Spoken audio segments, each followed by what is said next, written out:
Welcome back, everybody. This is Eric here with Iraq Veteran 8888. Today we're going to be doing an install and test on these Ballistic Engineering drop-in AR triggers that we're going to be checking out here today.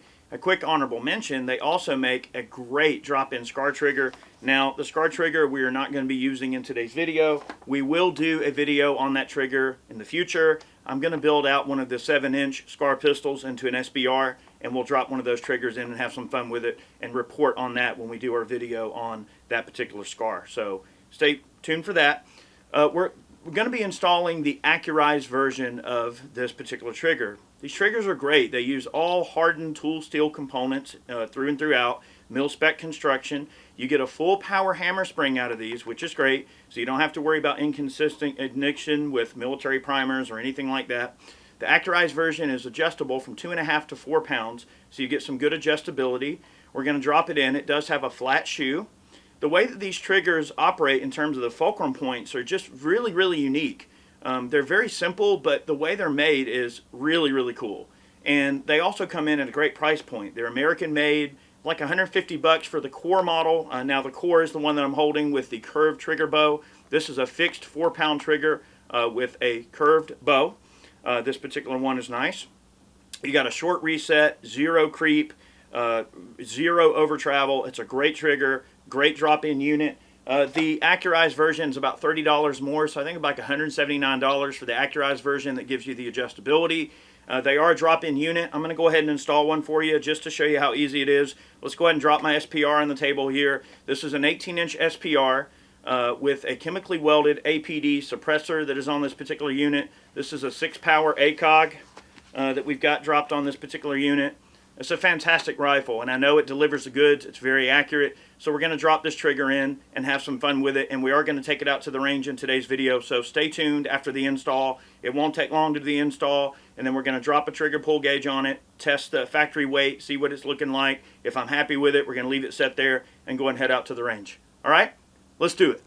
So for the purposes of this particular installation, we're going to go ahead and do the AR Accurized version.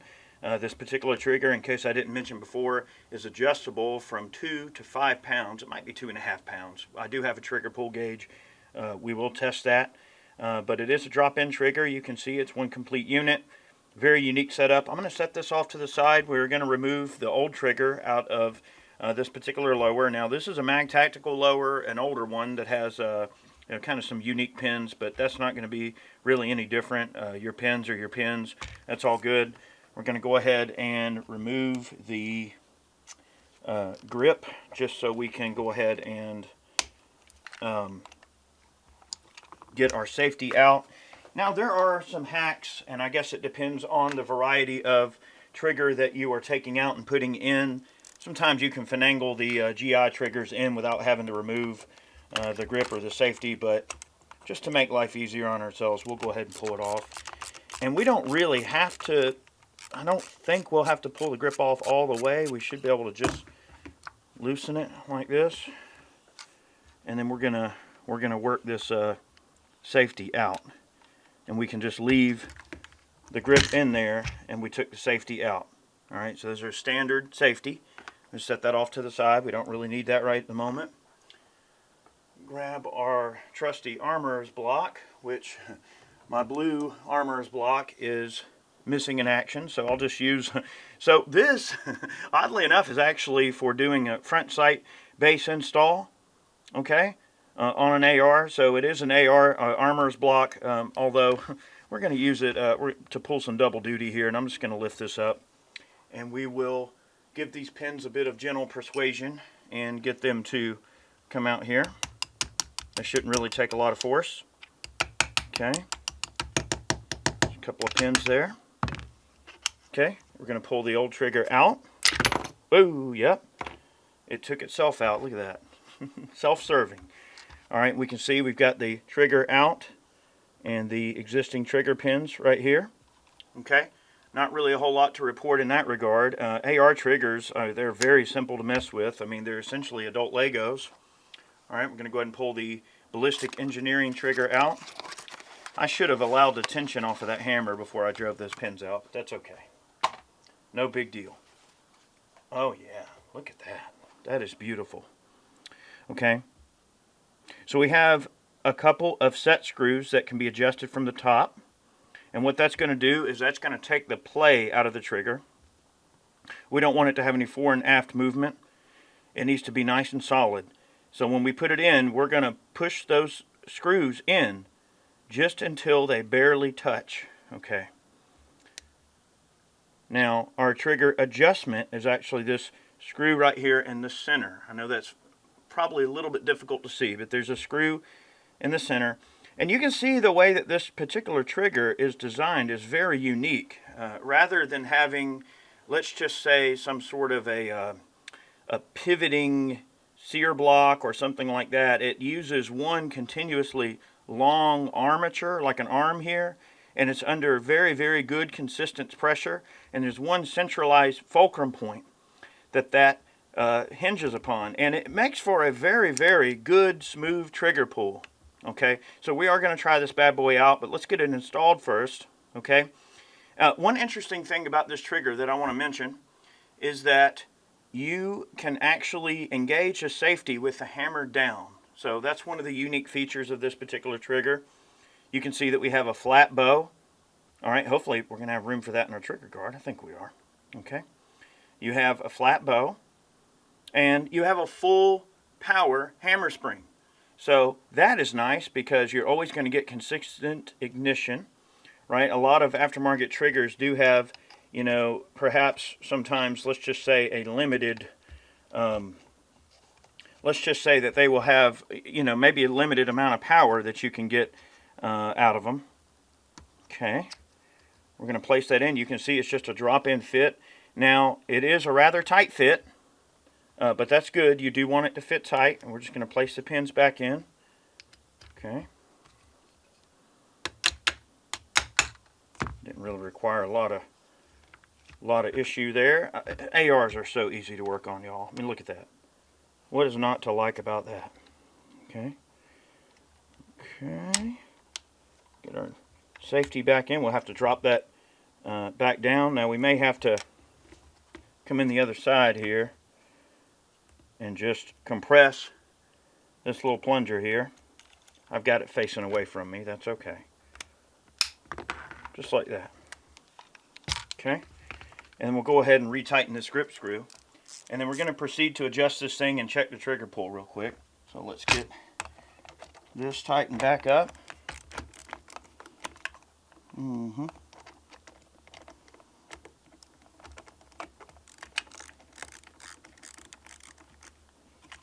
Yeehaw.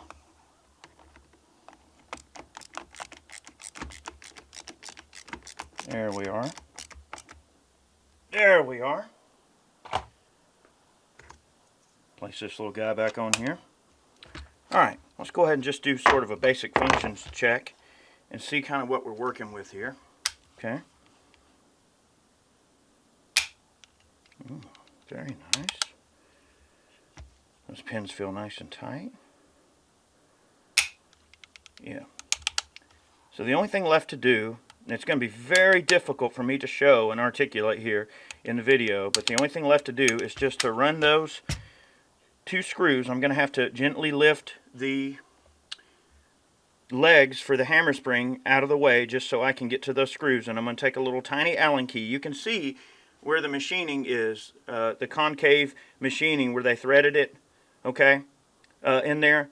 That's where those screws are at on either side. We're just going to basically bottom them out until they gently touch the bottom of the receiver. I'm going to go ahead and do that, and let's grab a trigger pull gauge and let's see where our factory setting is on this particular trigger. And you can see safety works, okay, but our safety, look, we can go back on safe with the hammer down. That's what they call a European style safety.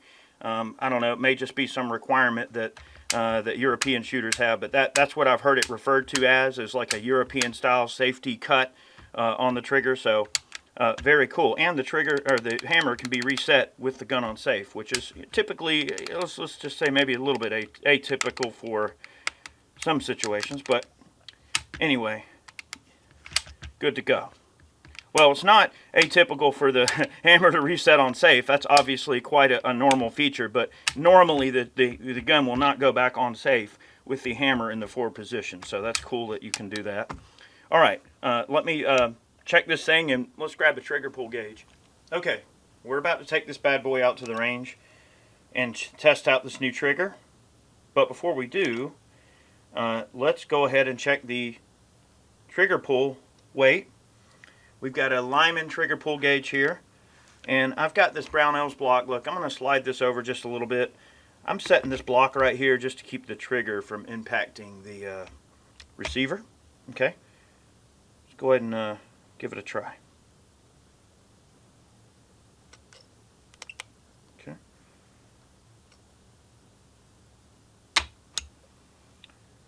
Right at a 3-pound trigger pull. Let's go ahead and engage one more time on that.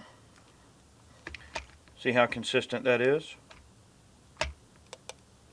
Okay.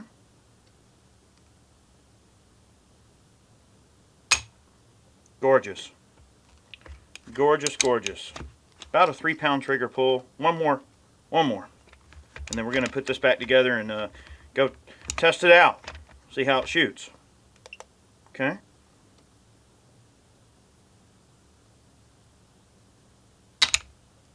Gorgeous.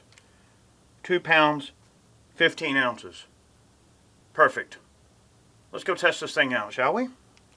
Heck yeah. All right, we got our 18-inch SPR out to the range here. We're going to take a few shots. We've got targets at 100, 200, and 300 yards. I have a camera set up on the 300-yard target because that's really where we want to see how good this thing's going to perform. This is a great gun. I really love it, and hopefully it's still dialed in. I haven't tested it in a while, but we're about to find out, aren't we? But we're going to have a little fun here. And again, you saw that the trigger weight was about 2 pounds, 15 ounces, so just under 3 pounds. Nice lightweight trigger pull. All right, let's give it a shot. This is some 55 grain PMC. I really would prefer 62 grain ammo, but I'm actually out of 62s. So we're just going to shoot some 55s. Have a little bit of fun here. All right, let's test her out at 100 just to make sure our 0 looks good. All right, first shots out of the Ballistic Engineering trigger. Let's give it a try. The precision model. Here we go. Oh yeah. I love the reset. It's a very, very fast and deliberate reset on this trigger in my initial observation. Okay, 200.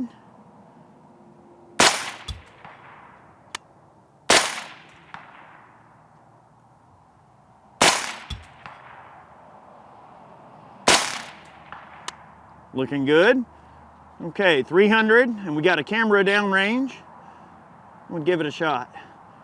These 55s are shooting a little different than my 62s. Let's see if they'll impact where we want them.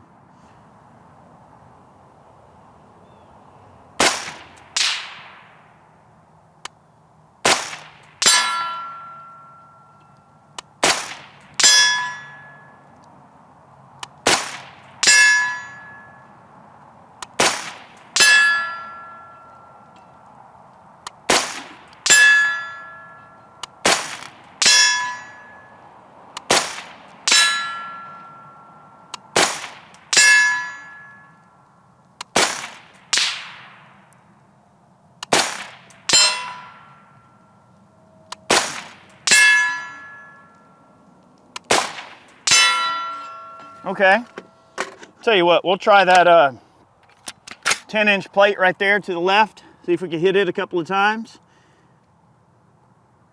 I think it's shooting a little low where I've got it 0 for 62s, but let's give it a try. It might actually be a bit high. Let's see.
Man, this rig is so sweet. I'm really enjoying this trigger. A couple of initial kind of thoughts on this trigger just right out the gate. One is the very, very crisp and deliberate reset. It's got a great reset that's very, very short and very discernible, which I do like. It breaks super, super, super clean, nice and crisp trigger. It feels great. No over travel, if very little over travel. Okay, you're gonna have to have a little over travel on a trigger for it to mechanically function properly, but the over travel is absolutely minimal. It feels great. The weight is perfect. I think 3 pounds is absolutely great. The straight bow, you know, I've never really been particularly fond of the straight bow, but on this particular trigger, I do like it. I've always been kind of a curved trigger bow kind of guy, but I do like this one quite a bit. It's very nice. And I'm not sure what these 55s are grouping like down there. Probably not very good. This rig really prefers the 75 grain and 62 grain ammo, but this is an 18-inch SPR. I love this particular rifle. It's sweet. And this trigger is an awesome upgrade, especially for the price. I don't think you could go wrong with one of these Ballistic Engineering triggers at all. Very, very nice trigger. This particular one is like $179. Like I said, the adjustability is like an extra $30 with the straight bow. If you get the core model, it's a 4-pound trigger, and that one's gonna be about $150. So I think they're a good value for a drop-in AR trigger. Definitely worth looking into. Check them out. And look, guys, thanks so much for watching today's video. I hope you enjoyed it. I wanted to put a few rounds through this rig just to show you how well this trigger works. Thank you all so much for watching today's video. I hope you enjoyed it. We have a lot more range stuff on the way. So guys, do not worry. There's a lot of content on the way. I've been working my butt off. There's been a lot going on politically. I really hope you guys have a wonderful holiday. I'm not sure when this particular video is going to be dropping, but when I'm filming it right now, it's relatively close to Christmas. So I hope everybody has a wonderful holiday. Spend some time with your families. We'll see you soon.